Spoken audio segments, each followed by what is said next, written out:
Bridget Richardson. I'm the Nesti Center for Faith and Culture, Assistant Director of Ecumenical and Pastoral Initiatives at University of St. Thomas. And I'm here with our founder, Father Nesti. And he's Good morning. in his apartment. How are you? I'm doing well. How are you? I'm doing just fine, especially when I see your smiling face and you prepare me for this interview. Let me just turn on the light. How's that? Any better? Before was okay, either one. It looks Okay. pretty good. Okay. All right. So how are you doing with everything, Father? Well, I've been sequestered. I stay here. And that's why I almost missed this interview this morning, because I've been enjoying my quiet so much and reading and just praying and doing those kinds of things that I forget everything else that's in the world. But that's not good either. I have to keep my appointments and my commitments. But So, you know, that's part of what we'll be talking about this morning, is that solitude, right? that's correct. That's correct. And I've truly been enjoying it. This morning I was reading a book called Miserere, Have Mercy on Us, O Lord. That's Psalm 51. And Georges Rouault, the famous French artist, did some 30 copper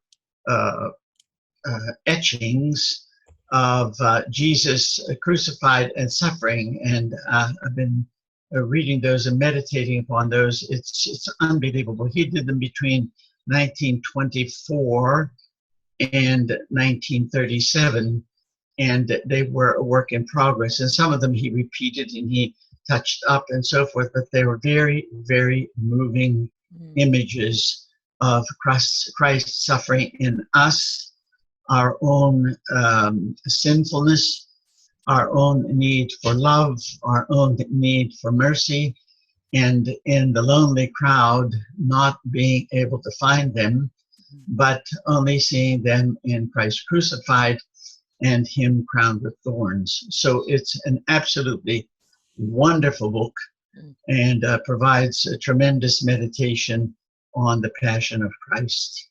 Oh, that's kind of the perfect thing to be reading right now with everything that's happening, right? It is, and in our suffering world, and in the kind of message that a coronavirus serves us. I also watched on television some of these pictures where they're describing how people were doing biochemical kind of warfare in the present age, and how the science can either be used for good or for ill. And we are in a time when we probably don't think so much, or shouldn't be thinking so much, about nuclear weapons as the kind of damage we can do with just the scientific, biological, and other sciences that we have in creating for ill rather than good. Yeah, there's a lot of fear and anxiety revolving around all of those kind of things. How are you kind of making sense of it all? And you talked about being in solitude, even, you know, just trying to enter within yourself a little bit. How are you kind of processing all of this stuff? Well, we're talking a lot about social distancing, and it's interesting because in so many ways the social distancing is forcing us into a social closeness. I mean, when we go into our families and we have to be there and learn once again how to be with each other on a daily basis in the same house, in a limited space, not going out, without screaming at each other and without getting on each other's nerves or wanting to commit kind of homicide with each other. I think it's a lesson in human relationships and what really count. So I'm hoping that in this period, people are really going to get in touch with how they have to reach out to one another more and more in so many different simple ways, with gestures of kindness and gentleness, consideration, and getting out of their own self-centeredness, looking for their own self-interest, and everything that is negative about any culture, which turns us in on ourselves. Because if we're really living a true human culture, it's meant to help us reach out to one another and go beyond ourselves in self-transcendence. Mm-hmm. And I think I'm glad you keep touching on reaching out, because when I asked you if I could have this conversation with you to share with everyone, is that it kept coming up in my head when we read Henri Nouwen's Reaching Out in class, this book. Yes, I remember it well. Of course, I still use that book for the class, and I think the class you're referring to is the one in the Masters of Arts and Faith and Culture program, which can also be a certificate program, namely 18 credits. And the title of that course is The Christian Journey in the American Context. And that may seem like a kind of a funny title for a spirituality course, but I think it is most appropriate because we are trying to follow Christ in the context of the culture in which we live. Mm-hmm. And the dominant American culture is a culture of individualism. And that individualism tends to turn us radically in ourselves, in upon ourselves, and only listen to the voice which talks about what I need materially or emotionally. In other words, what I want, what I need, what I seek, what must be made mine, rather than thinking of reaching out to anybody. Mm-hmm. And then isn't it so interesting that right now, when we are in this more individualistic culture in the United States, and right now we're being told to be individual, to be separated. And a lot of people are really just struggling with that, because we have that innate longing for relationship. It's so interesting to me that when we're told to social distance and stay away from each other, people are really having a hard time with it. Well, Bridget, somebody sent me a text message with a picture on it, and it's this guy walking down the sidewalk and people all around him, and he has a huge hula hoop attached to his waist to keep these people at least 3 to 5 feet away from him. I think that's the symbol. But, when we talk about reaching out, the first person that we have to reach out to is ourselves. And we don't do that. What do I mean by that? One of the most gentle experiences in our culture today is loneliness. We are people looking for love, and we are looking for those who can teach us how to love. So we are drawn externally rather than permitted to reach out to ourselves internally. And as a result, we live in our loneliness rather than going into what Henri Nouwen calls solitude. It's in the solitude that we encounter ourselves, the real selves, the self without a mask, the self with all of its giftedness, the self with all of its limitedness, the self with all of its brokenness, the self with all of its sinfulness. So when we get in that space, we get terrified because what sort of overwhelms us is the fact that we are broken and we seem so lonely that we have no one else to relate to. Nouwen's point is, because he was a psychologist and he understands the human psyche as well as the human spirit. Nouwen's whole point was, unless you can stay there and embrace yourself and encounter yourself with love, and this is true self-love, accepting yourself in all of your aspects, you're going to be running away from the self. And the only thing that you have to run away from is, the only thing you have to run into is loneliness.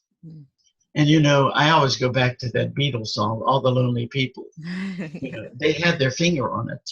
right. They saw all these people uh, living their own lives, and they even refer to a priest in there who's knitting his socks, his own socks, and has no one else to relate to on that, and is in his loneliness as well. This loneliness is ultimately the result of what happened in the garden.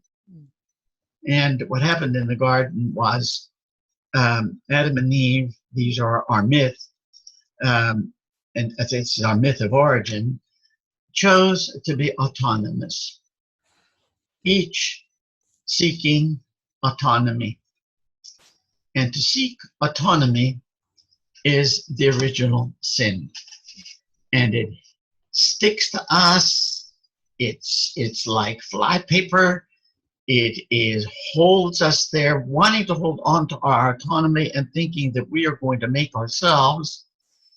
And still what happens is we absolutely reject the idea of total dependence on God and interdependence with one another.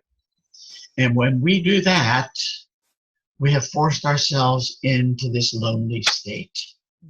And it can become excruciating. And if I go back to those Rouault copper etchings, he has one in there, which is a face of a clown, which opened him up to the world of poetry, he says. He met this clown along the way, and all he could see was a clown's mask. And the clown's mask is so sad that he said, it's when we wear these masks that we really don't get in touch with ourselves.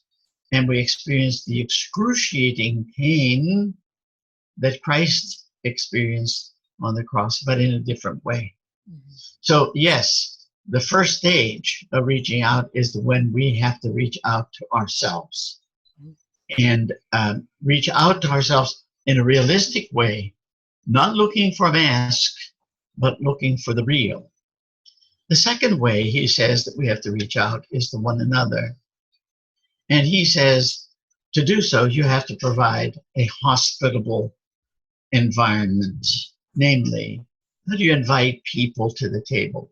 Mm-hmm. And by the way, that's what the Center for Faith and Culture is all about. The whole existence of the center is to live out the dialogue that Christ engages us in, and set a table in such a way that everybody can come there as they are. We make a space for them as they are.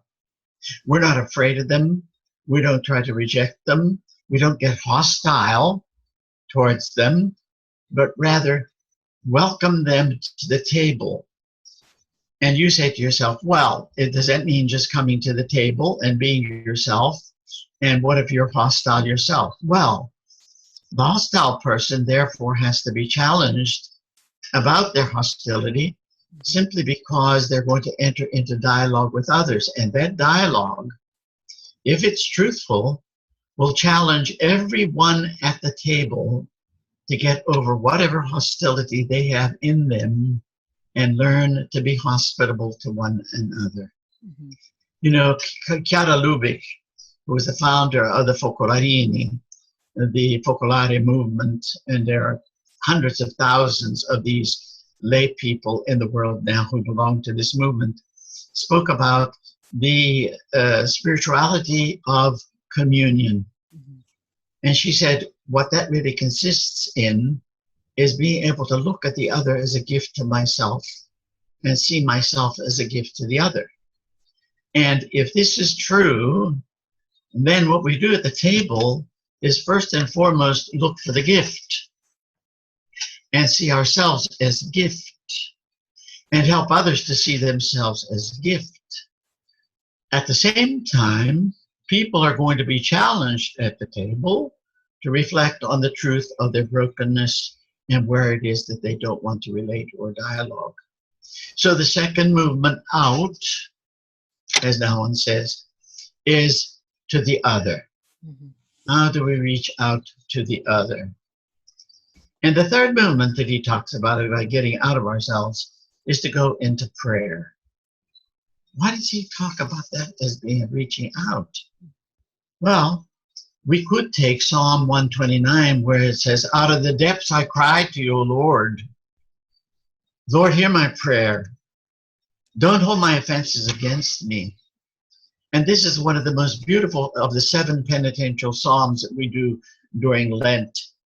It's Psalm 130, actually, in 129 or 130, but it's a De Profundis, Clamavi te Domine. It's in Latin. I first learned it there when I was in the seminary, and it stuck with me all my life. And it is the most preferred, by the way, was the most preferred psalm of Martin Luther. And as he spoke, screamed out this, out of the depths I cry to you, Lord, when I'm confronted myself. Lord, hear my prayer. If you hold our offenses against us, O Lord, what are we going to do? We have nothing to do. But you have your mercy, your faithful, merciful love that comes to us and transforms us and reminds us of who we are. So, to pray is to speak the dialogue of relationship with God, who is the God of love. And as we reach out, and in prayer, we speak of prayer as our primary language. Every person on the face of the earth can pray, and pray to the creating, loving, faithful, redeeming, sanctifying God who is ours, with great hope. That psalm, by the way, is a psalm of great hope. Out of the depths I cry to you, Lord. And when we're faced with that, when we're really faced with the fact of our sinfulness, and I hope all of us comes to deeper and deeper awareness every day of our sinfulness, how we have been touched by sin, and how we contribute to that sin, which is nothing more than living less than the love that God demands of us. And to sin means that you've broken relationships and love. So we cry out, and that's our reaching out to God in prayer. And what happens in prayer is that we go into the deepest truth of reality. And that is that we've been created by a wonderful God. He made something beautiful. We've distorted it. And yet he reaches out to us in merciful love. And when that happens, the joy of the gospel comes about in Christ Jesus. And how would you say during this time of anxiety, and people are in their homes, some are working, some have more time just by themselves, some have lost their jobs and are just at home because they don't have any work, how would you say that we can start to initiate this practice of the 3 movements so that we come to this understanding? Well, first of all, it gives you time which you haven't had before, because you're running all over the place to meetings, to this, and doing work in traffic on I-10 or 45, which is worse. And you're always thinking about so many things. You have the radio blasting, if you have it, with nonsensical music and stupid news. And as you're doing this, you have no time for yourself. I hope that we can all take the time for ourselves and just sit in a chair and be quiet. If we sit in the chair and are quiet, we will encounter ourselves. We will either have to reach out to ourselves or run away from ourselves. Don't run away. Be there with yourself. See your beauty and your sinfulness. Also, as you're in family, to really set that table and have meals together where you really look at each other and see each other, in which you no longer just put the kids in daycare, and then after daycare, you come home and you can handle things in a very rushed way.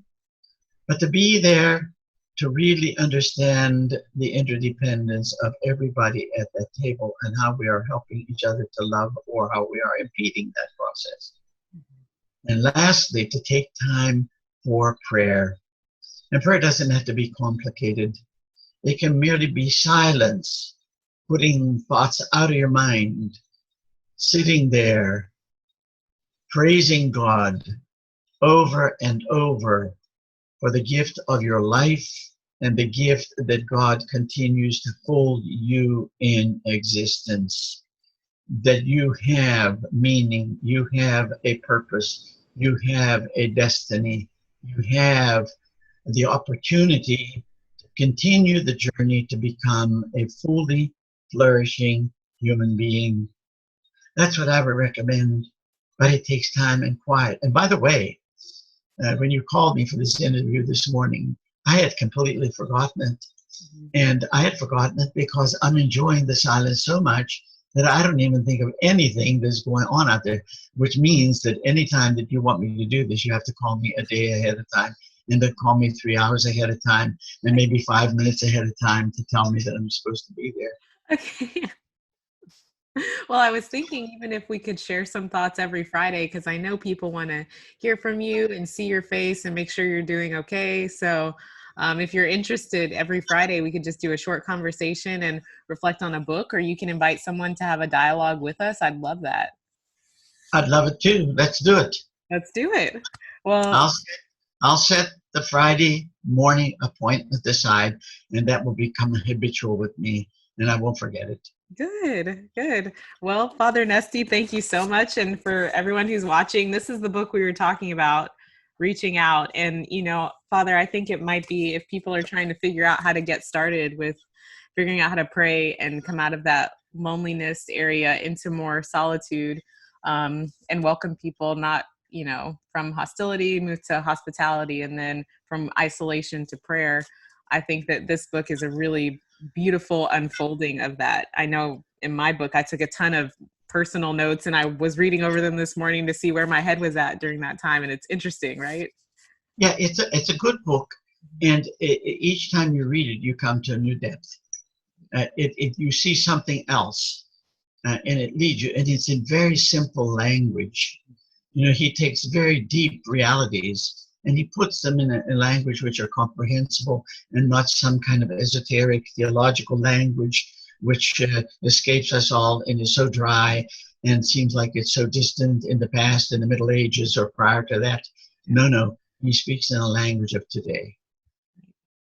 Well, thank you, Father Nesti, and thank you everyone for watching this quick video. And we hope you're doing well and staying healthy during this virus. And we'll be coming to you. Well, the Nesti Center for Faith and Culture, we're doing videos every day, just talking to different people around Houston. But we'll be talking to Father Nesti every Friday. So thank you so much, and we appreciate it. Good.